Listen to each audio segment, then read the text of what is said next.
NASCAR is a unique sport when it comes to its schedule and venues.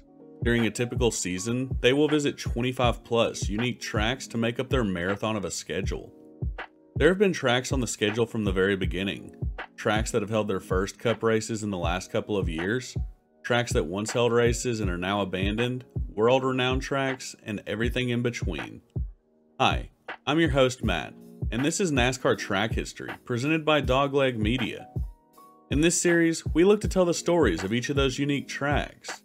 We explore a wide range of topics in respect to the track, when and why it was built, track records, drivers who got their first career wins at the track, memorable moments from you the fans, and much more. We go in alphabetical order, and today was supposed to be Homestead Miami Speedway, but with the exciting news about Iowa Speedway coming to the Cup Series, I thought we should switch it up and give Iowa a warm welcome.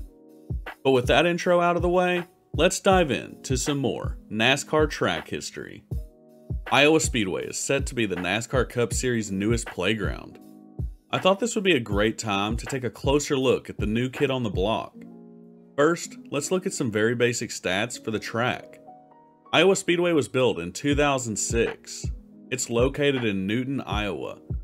The track is a 7/8 of a mile D-shaped asphalt oval, and it's held 33 NASCAR events. NASCAR racing in Iowa isn't a new thing. As a matter of fact, this won't be the first time the Cup Series is raced in the Hawkeye State. The Cup Series once ran at nearby Davenport Speedway. Next year's race at Iowa will be the first time a Cup race has been held in the state since 1953, however. Iowa Speedway is located in Newton, Iowa, about 30 miles east of the state's capital of Des Moines. The track was designed by NASCAR legend and Hall of Famer Rusty Wallace. In fact, the address for the track is on Rusty Wallace Drive. Rusty would draw inspiration for the track from Richmond Raceway.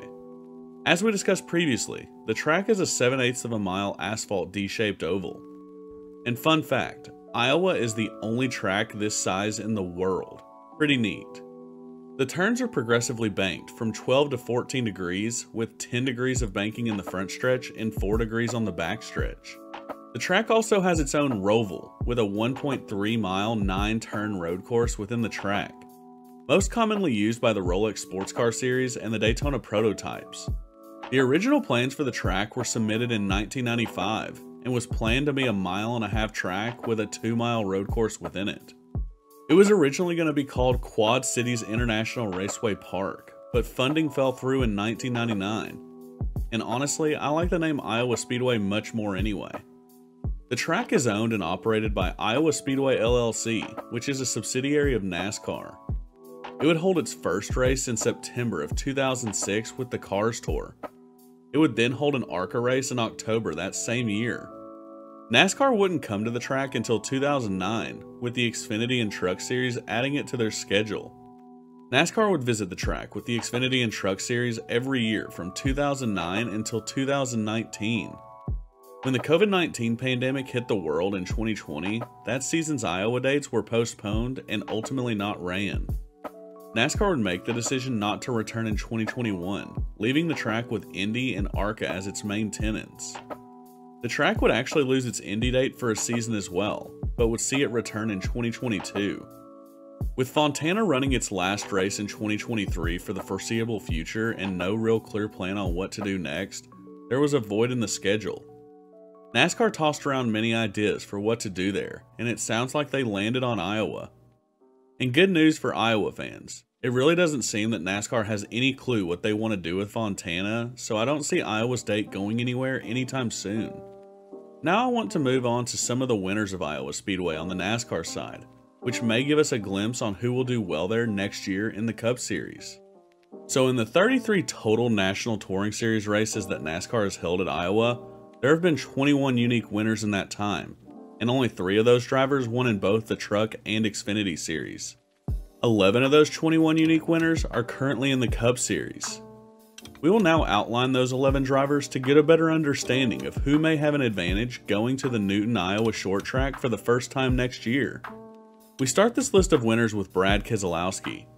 Not only is he tied for the most NASCAR wins at Iowa, he would also get the first ever NASCAR win at it.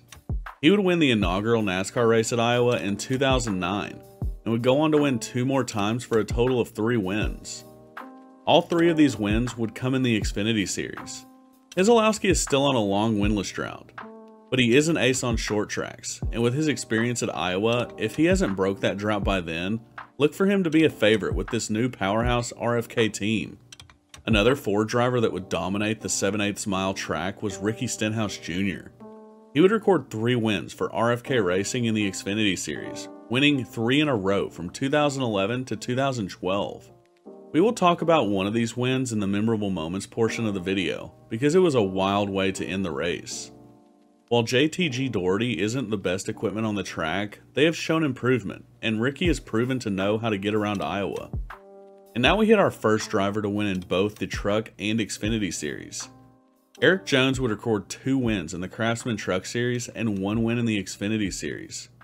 Jones would win in 2014, 2015, and 2016 at the track, having a decent 3-year stretch there.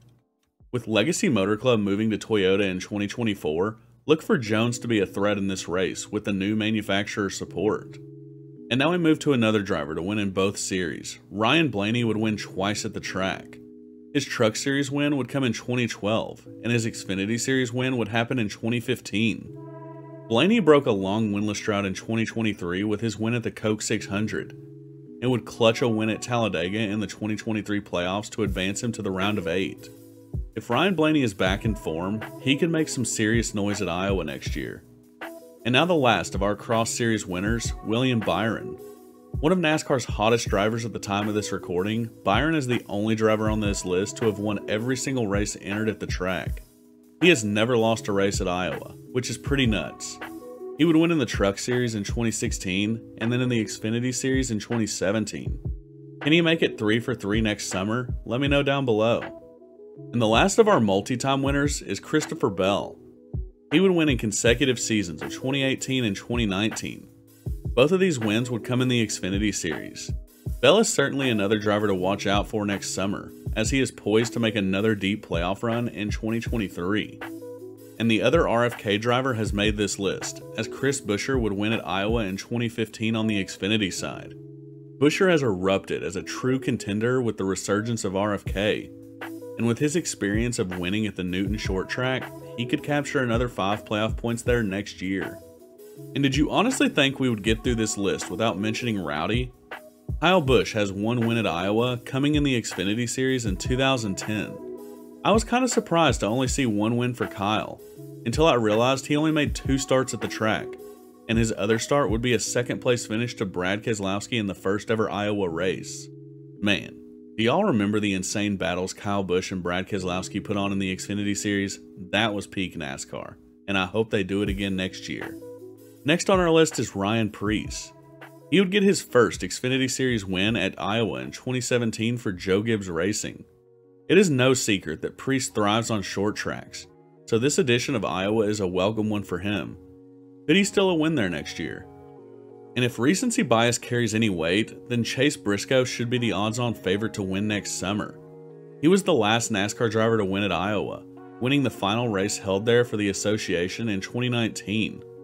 Briscoe is good on short tracks, with his lone win coming at Phoenix. Look for him to make some noise there next summer. And we round off our list of current Cup drivers to win at Iowa with Austin Dillon. He would win the 2nd ever truck race held at the track in 2010 for his lone win at the track. Dillon has struggled in 2023, but he could bounce back in a big way with a win at Iowa. Now let's move to some quick track records for Iowa Speedway. And we start with the fastest Xfinity Series race lap. This mark was set by Elliott Sadler in 2018. He would record a now record 23.916 second lap in that one. And funny enough, the Xfinity fastest lap is slower than the Truck Series fastest lap that we're going to get into right now. And that fastest truck lap was set by Chandler Smith in 2019.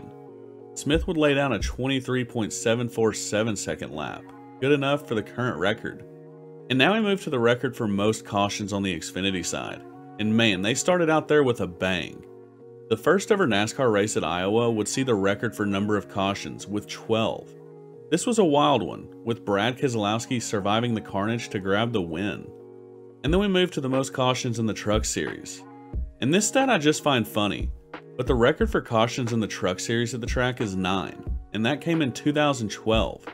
The Xfinity record is 12 cautions in 2009, and the Truck record is 9 cautions in 2012. Anybody else think that's cool? No? Just me? Oh well. This was an action-packed race that saw Ryan Blaney come out victorious. Pretty neat. And this final record, while not a NASCAR-related one, I feel is important for the history of the track. It's the fastest overall race lap. Ryan Briscoe would set the fastest Iowa lap in the IndyCar Series in 2008. He would cross the line with a 17.490 second lap, over 6 seconds faster than the Truck record. Now let's move to your honorable mentions.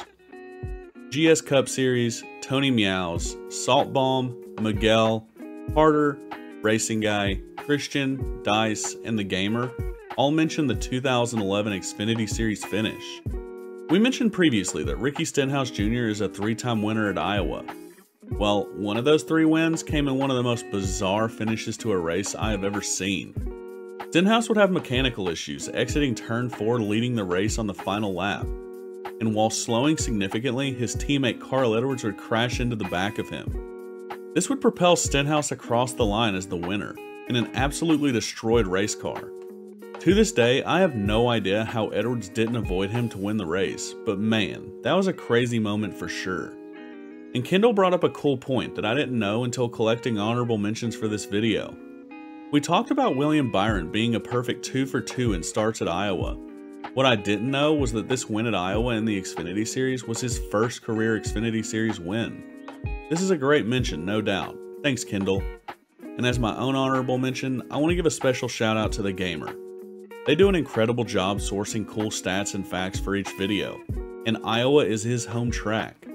Thanks for some incredible information for this one. Enjoy the Cup Series coming to your backyard. And that'll do it for Iowa Speedway. I am so excited to have this track come to the Cup Series schedule.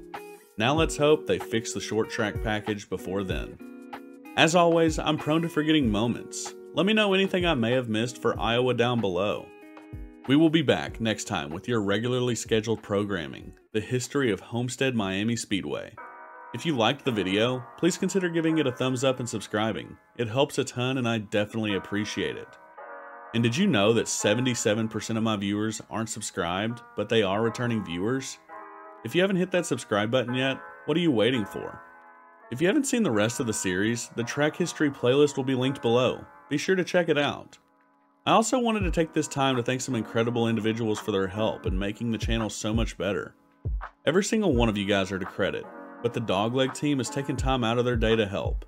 Thanks Dice, Darksy, Christian, and The Gamer for all your hard work. It definitely doesn't go unnoticed.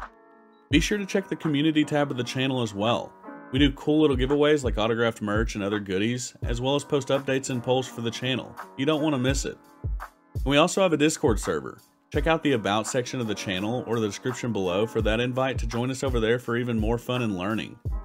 We have over 150 members, and great conversations happen every single day. You don't want to miss it. But that'll do it for us here at Dogleg Media. I'm Matt, your host, and you've been watching NASCAR Track History. I'll see you next time.